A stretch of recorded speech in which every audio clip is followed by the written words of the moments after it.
anything like this on the channel before. Today, I'm asking one of the most popular AI chatbots, ChatGPT, to tell me what food to make today. It seems that these AI chatbots that are popping up all over the place, you can ask them anything. They can solve problems for you, they can write stuff for you, and turns out you can ask them to create recipes for you. So that's exactly what I'm doing today. I have asked ChatGPT to make 4 different recipes for me today: breakfast, lunch, dinner, and a dessert, and I'm going to copy every one of these recipes and make them exactly as ChatGPT instructs me to. We're gonna see, does ChatGPT actually know what they're talking about, and can they create a pretty good recipe? What do I rate these recipes on a scale from 1 to 10? And would I make any of these recipes again? I'm honestly really looking forward to seeing what they come up with and how my recipes turn out. So let's get right into it. I'm gonna start with breakfast. It's the morning time.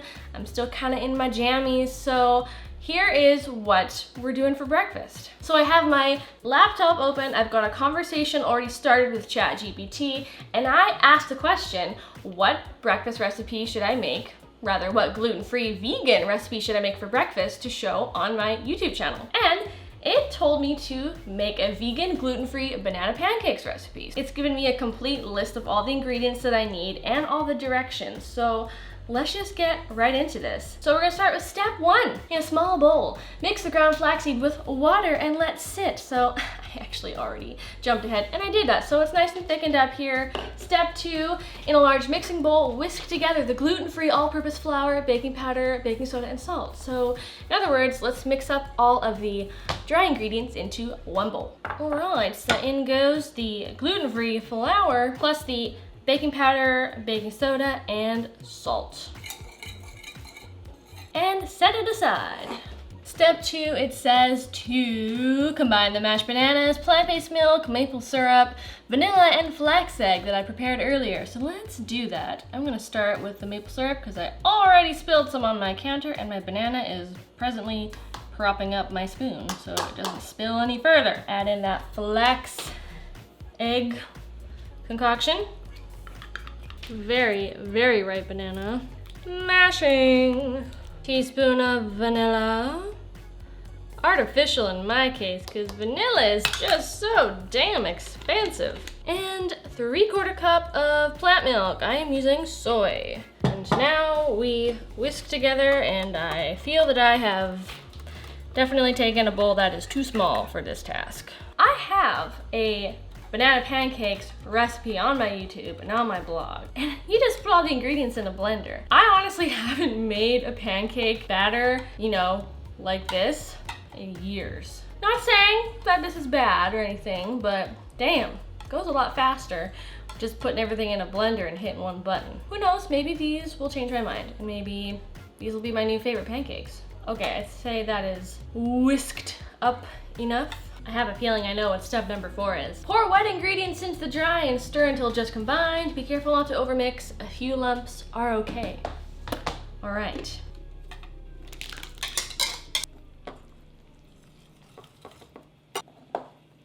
Okay, step 5, heat a non-stick skillet, which I have right here. And we're going to add some cooking oil and get started. Okay, add 1/4 cup of batter per pancake. Cook for 2 to 3 minutes on each side until golden. All right, first one. Yummy looking.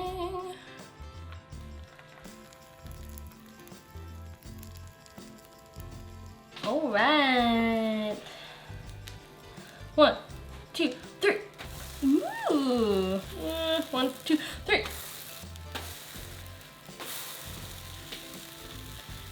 They smell very good. I will say that. Okay, I'd say these are done. They're already getting a little bit, I don't know. I'm not saying that they burn, but if I cook them for much longer, they may get a little bit burnt. Which I honestly don't think I'd mind. I like pancakes that have crispy edges.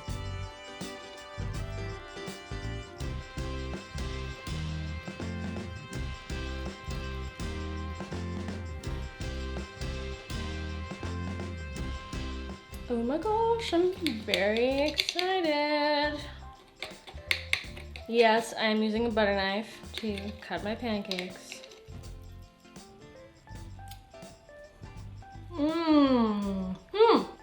Those are pretty good. Really good, actually. I love the chunks of banana that are in there. I think it's just like a really nice touch. I'm gonna eat like this whole stack in like 5 seconds.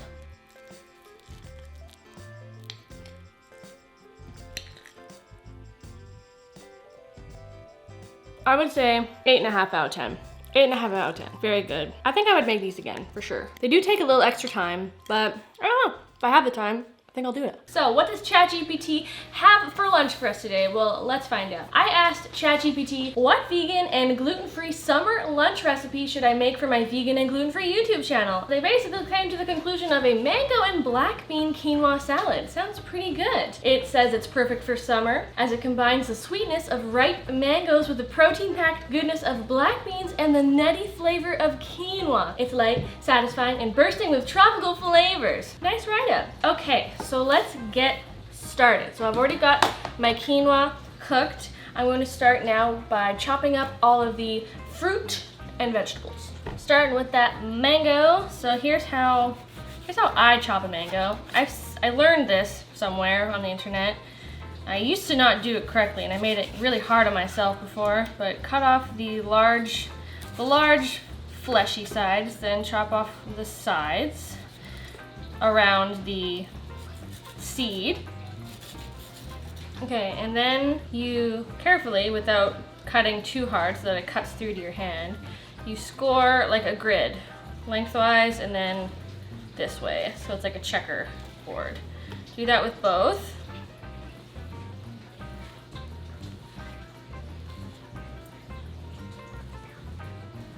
Like so. Then just scrape into a bowl. That's probably a 1/4 cup, I hope.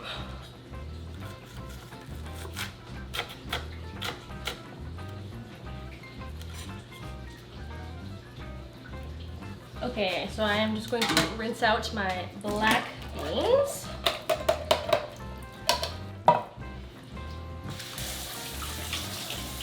Okay, so now that that's done, the next step says to, in a large mixing bowl, which I've already got, and I kind of started jumping ahead anyway, mix the cooked quinoa, the black beans, the mangoes, the chopped cilantro, and mint. Mint is in my fridge. Mix that all together in the bowl, so let's do that. Okay, black beans, mango, and chopped cilantro, which I gotta do next. Fresh mint straight off of my iHarvest. You can check out the video right up this way if you want to see what that is, my little indoor hydroponic garden. And lastly, the toasted pepitas, 1/4 cup. I made my camera too tall.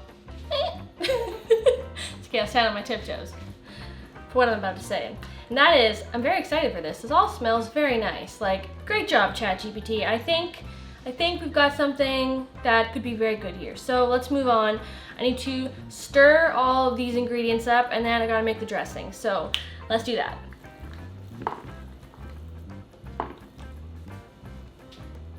Okay, so now that we have like mixed all of the main ingredients together, I'm on to step number 4, which is in a small bowl, whisk together the lime juice, olive oil, maple syrup, or agave nectar, minced garlic, cumin, salt, and pepper for the dressing. So let's do that. Got my bowl. I want to be really precise because I find that I tend to overdo my citrus, like when I am just winging it.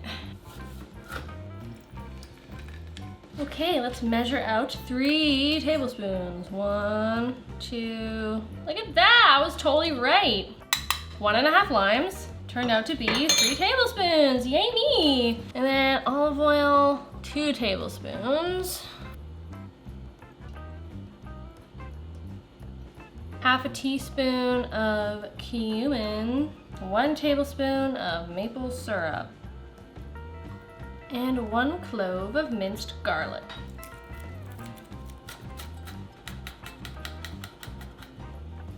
Okay, and salt and pepper to taste. So we'll do half a teaspoon of salt and some black pepper.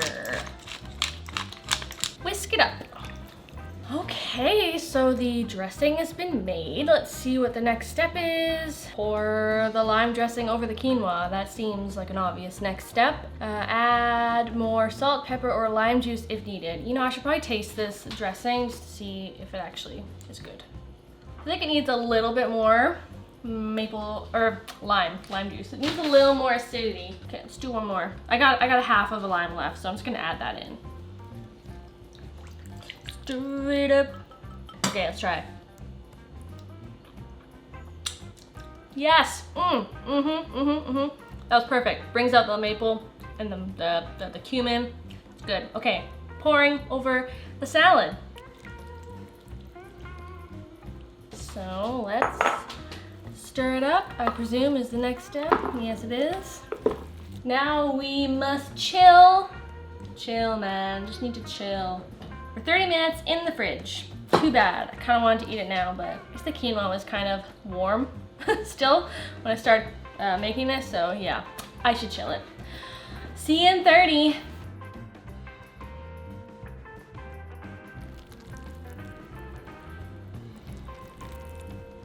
Here we go, guys. ChatGPT's mango black bean quinoa salad. It smells delicious. It's nice and cold. It's been chilling. It smells very fresh and herbaceous. I can really smell the mango and the red onion. I'm very much looking forward to this. It's nice. Like, it's got a very fresh and tangy dressing. It's got a good smooth mouthfeel.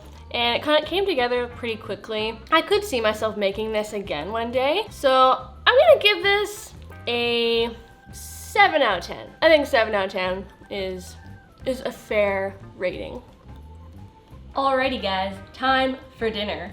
I got ChatGPT to give me a recipe for dinner tonight, and here's what it came up with. It came up with a vegan lentil and vegetable curry. Okay, so making my rice in my Instant Pot here. I'm gonna use brown rice, so I'm just gonna add my water first. A little bit of better than bouillon.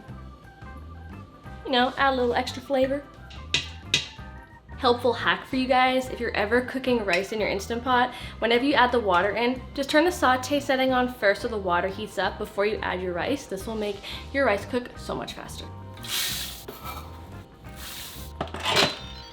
Following along with my laptop as per usual. So first, before I do anything, I need to chop up my very large onion, mince my garlic, and also finally mince up this ginger here. Ooh, fruit fly. Whew, that's a lot of garlic. 1-inch piece of ginger finely minced. Pulling out my new microplaner. First step, heat the oil. If you use oil, I'm going to skip oil, so I'm just gonna heat up some water. Heat it in a large pot over medium heat, then add the diced onion and saute until translucent, about 3 to 4 minutes. Let's do it. Whew, it's oniony. Step 2, add the minced garlic and grated ginger to the pot and cook for another 1 to 2 minutes until fragrant.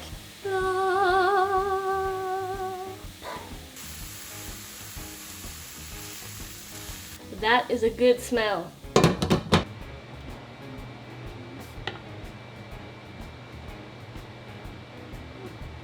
Step 3, stir in the curry powder, cumin, ground coriander, turmeric, and cayenne pepper. Cook the spices for about 1 minute to release their flavors. Sounds pretty huge, pretty huge. Ooh, this is where it's gonna start to smell so good. Step 4, add the rinsed red lentils, diced tomatoes, coconut milk, and vegetable broth to the pot. Bring the mixture to a boil, then reduce the heat to low, cover and let it simmer for about 15 to 20 minutes or until the lentils are tender. Red lentils, ooh, chunky. Veggies. I'm using just some cauliflower that I needed to use, as well as some yellow zucchini. Veggie broth, 2 cups. Coconut milk. It recommends to use full fat if you want a creamier texture. And it also asks for a 14-ounce can of diced tomatoes, which is actually this size. This is twice the size, so I'm actually just going to fill this up with the tomatoes so I know exactly what is 14 ounces. Tomatoes! I have high hopes for this. I really do. Let's let that simmer for 15, 20 minutes. All right, time for the big, wow, that's hot. Shoot, big reveal, very hot reveal. Woo, that looks good. Goodness gracious, great balls of fire. So it's been like 20 minutes and I think the lentils look pretty darn cooked to me. So I think we're just about ready to serve. Where is our curry? Curry. Okay, step 6 is to season the curry with salt and pepper. I did that. I didn't film it. I didn't think that would be very interesting, but I seasoned it, salt and pepper. Step 7, serve the vegan lentil and vegetable curry over some cooked rice or quinoa, which I have already plated up. That is our brown rice that I cooked in veggie broth. Yum. And enjoy your delicious and wholesome vegan and gluten-free curry. Well, there we go. And you can also chop up some fresh cilantro to go on top, which I'm gonna do right now quickly. Okay, should be good. It smells very turmeric-y though. That is one thing I find that stands out a lot, is if you add too much turmeric, it kind of can really smell it, and it can be a little bit off-putting, but I don't know, we'll see. Let's just top these with some cilantro. Is that too much? That's probably too much, sorry. I guess I do too. Here, a little more for you. Bam, bam. Oh, I am very much looking forward to eating my AI-generated dinner tonight. Let's try it out. Let's just hope that AI wasn't, you know, subtly plotting to poison me with this recipe. Hopefully there's nothing wrong with it. Okay, let's give it a go. It's got some kick to it. Well, whatever taste buds are remaining on my tongue seem to be enjoying this. Actually pretty good. Like, totally delicious. Totally something I would make often. And yeah, this is very flavorful. The spice blend that they picked for this recipe is quite nice. I don't think it tastes too much like turmeric. Overall, this is really good and I would recommend. 8 out of 10. Human approved, bot created. Oh hey, okay, so making a dessert. So exciting. Of course, had to get some ideas, get some input from ChatGPT, our trusty AI sidekick today. So I asked ChatGPT, what vegan and gluten-free dessert can I make for my vegan and gluten-free YouTube channel? And it told me to make vegan chocolate avocado mousse. Yum, sounds really good. I'm actually not new to making chocolate avocado mousse, as I have a recipe right up here to make a chocolate avocado cream pie, which is pretty similar sounding to a chocolate mousse. So let's give this a try, see how it turns out. Step 1, cut the avocados in half, pit them, scoop out the flesh, put it in our food processor. Let's do it. 6 ingredients for a chocolate avocado mousse seems like a pretty easy recipe. Scooping the avo into my food processor. Okay, step number 2 is add the unsweetened cocoa powder. Okay, we're adding that. Add the maple syrup. Da-da-da-da. My soy milk. Vanilla. And a pinch of salt. All right. Blend all the ingredients until smooth and creamy, scraping down the sides of the blender as needed to ensure everything is well mixed. Well, duh.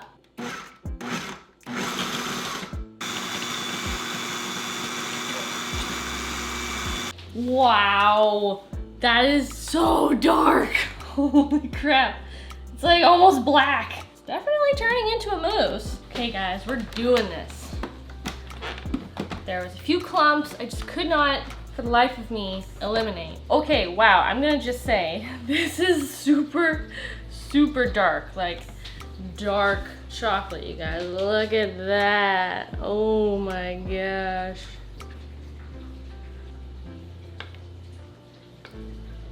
How cute. My little mousses, my little dark chocolate mousse. These are gonna be really good. I mean, I've tried it, I know what it tastes like, so kind of no surprise there. But the instructions say to now chill these in the fridge for at least 30 minutes, which I will do. And then you may choose to serve with any additional toppings you like shredded coconut, fresh fruit or berries, or whatever else tickles your fancy. Okay, let's do this. Ooh, it's so smooth, velvety smooth. It's pretty good. Is it the best like chocolate avocado mousse I've ever tried? No, I'm gonna give this like a 7 out of 10. If you guys want to see more videos of AI bots creating recipes that I make on this channel, let me know in a comment below. If you like it, make sure you give it a big thumbs up. I love you, now I leave you. Make sure you subscribe and watch this next video. Bye!